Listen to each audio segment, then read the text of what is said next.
Ang bilis ng tibok ng heart ko. Pakiramdam ko ay nakapasok ako sa mga fairy tale books na binabasa ko nung bata pa ako. Kumukutitap ang mga mata ko habang tinitingnan ang malalaki at sangasangang puno.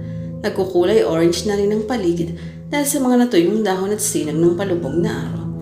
Just as I thought, magugustuhan mo tong tree tunnel. Napalingon ako kay Cristel. Mabilis akong tumango. Gosh, super fairy tale feels. This place is so enchanting. I feel like a princess. Well, a princess in dark twisted fairy tale dahil kasama ko ang mga evil friends ko. Crystal giggled. I'll take pictures of you. You want? Of course. Iniabot ko sa kanya ang phone ko. Hinayos ko ang suot kong hat at dress. I smiled turned. Jumped to give the camera a bunch of different poses. Siguro naka more than 5 shots rin sa akin si Cristel. Oh, Lindsay. Check mo kung okay. Napangiti ako. Ang expert mong kumuha ng pictures. Perfect too for my IG. Nag-shock siya ng pabiro. Siyempre, ako pa. Mas gusto ko yung atmosphere ng pine trees sa Baguio. Bigla akong nawala sa mood. Biglang pine trees na naman siya dyan. Shut up, Maricar. Kapag hindi siyang bida, hindi siya naimik o kaya change topic siya. Bastos kang babae ka. Kung gusto mong nasa iyo palagi ang spotlight, kumain ka na lang ng Thai. Papalakpakan pa kita. Solo backpacker nga ako Ang adventures ng feeling. Try nyo din. Nakapunta na ako sa La Trinidad, Benguet at Sagada. Gusto kong takpan ang mga tenga ko. Akala mo ba interesado ang latsita ng buhay mo? Uso ka lang sa kakukwento pero hindi ka marunong makinig. Putulin ko kaya ang dila mo para hindi ka na makapagsalita. Umalik ako sa katinoan nang marinig ang familiar ringtone ng phone ko. Napangiti ako nang makita ang pangalan niya sa screen. Si Jiro.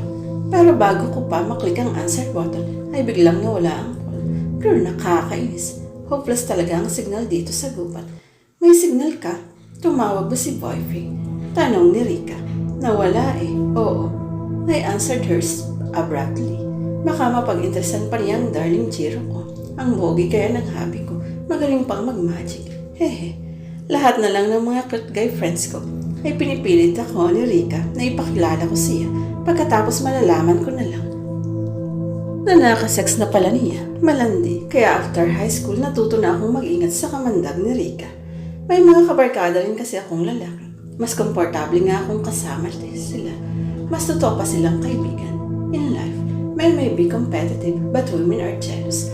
The female mind is much more calculative of small actions. Kaya lahat ng big deal, the way you see two male best friends and two female best friends is very different. Boys curse and brawl all the time but will always be friends, while girls hug and kisses at the same time, beat one another behind their backs. Paano kaya kapag tumawag yung boss ko? Here we go again. Si Miss Me, myself and me. Anyone, I know, ahente si Maricar ng mga condo unit at housing lot. Malaki talaga ang komisyon niya. Idagdag pa ang dinadaya niyang rent amount at ninanakaw niyang pera sa kumpanya nila. Ang galing, di ba? Pero consistent si Maricar sa pagdadasal sa church every Sunday. People seek blessing in the misery of others. They always say, pasalamat ka sa Diyos kasi ganito. Yung iba nga ganyan. So, kailangan mong i-look down ang iba bago mo ma-appreciate ang buhay mo. Jesus! Imbis na tuluyan akong mabad trip, I divided my attention on reaching the end of the tree tunnel. Malay natin sa dulo ay nandun na ang Prince Charming ko at ang happy ending. O diba? Kitang-kita na namin ang full view ng buong resort. May malaking Spanish-style pension house. Sa harap niyon ay may kidney-shaped pool na may mga beach chairs at mini coconut tree sa gilid nito. Girls, welcome to Casa Geronimo.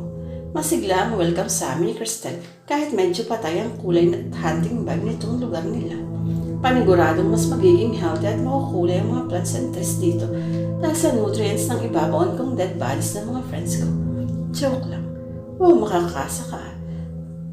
Grace roamed her eyes around with her arms crossed. When was the last time this resort operated? 1 year ago. Honestly, nabili lang namin ito last month. Pero napaabisuhan ko naman yung caretaker na darating tayo. Tingin ko nakapaglinis na sila. Look, itinuro ni Cristel ang pool. Malinis yung tubig. Baka may ghost. I ask. Nagkibit balikat si Cristel. Naku, iyon ang hindi ko malaman. Sinimangutan ko siya.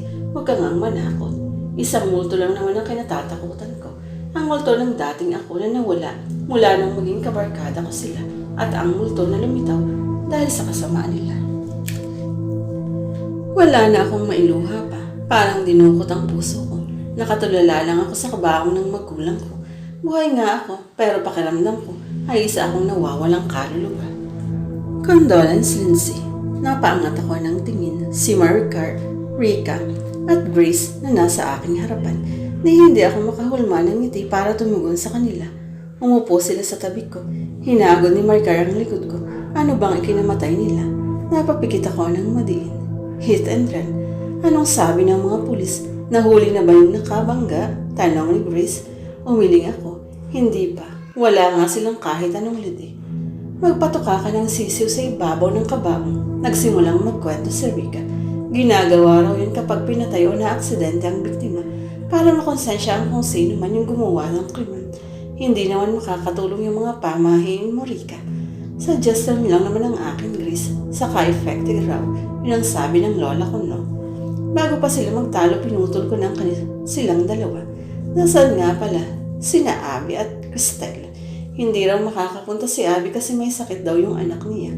Si Cristel naman hindi namin makontak, pero nakita ko sa FB na nakabakasyon siya sa Dubai kasama ng parents niya.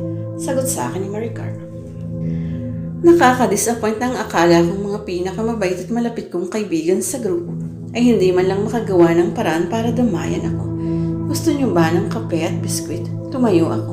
Ikukuhan ko lang kayo ng makakain. Binuksan ko ang lata ng biskwit. Kumuha ko ng wafer at Oreo. Nagsalin rin ako ng kape sa plastic cup. Inilagay ko sa tray ang mga inihanda kong pagkain. Napahinto ako sa paghakbang pabalik sa mga kabarkada ko nang marinig ko ang kanilang pinag-uusapan. Siguro kagustuhan na rin ng Diyos na maagang mawala yung mga magulang ni Lindsay para matuto siyang tumayo sa sarili niyang mga paa. Mag-mature naman siya. Sus ko, napakaisip bata. Magkakaedad lang namang tayo, pero feeling baby ng grupo kong umasta. Akala mo elementary. Ani Grace. At least na mayat na si Lindsay kasi paniguradong isang kahig isang tuka na lang. Baka nga mamalimos na lang siya ng tira-tirang pagkain sa mga kamag-anak niya eh. Naku, baka magpalibre pa siya palagi sa atin. Sabi ni Rika. Ang dami pang may mga malalang problema kaysa kay Lindsay. Tulad ko, my parents filed for annulment and I've been living alone since last year. Ang pinagkaiba lang namin, may natatanggap akong malaking allowance at buhay pa ang magulang ko kahit hindi ko sila kasama. Saad ni Maricar, mabuti pa change topic na lang muna tayo. Baka marinig pa rin. Mamaya na lang natin siya pag-usapan pag-alis natin. I can't wait to get out of this airplace. Saan niyo ba gusto magpagpag later, girls? Pumipitik-pitik ang utak ko sa aking mga narinig. Mga demonyita. Nakuha pa talaga niyang magtawa at kutsay na ko sa burol. Mismo ng mga magulang ko. Wala silang puso. Literal na taong plastic sila. Darating ang araw na sila naman ang paglalamayan ko at magdidiwang ako sa harap ng mga bangkay nila. Malawak pa dun sa likod at merong playground. Wishing well sa kalkubo. Ay, how nice naman. Nilabas ko ang phone ko.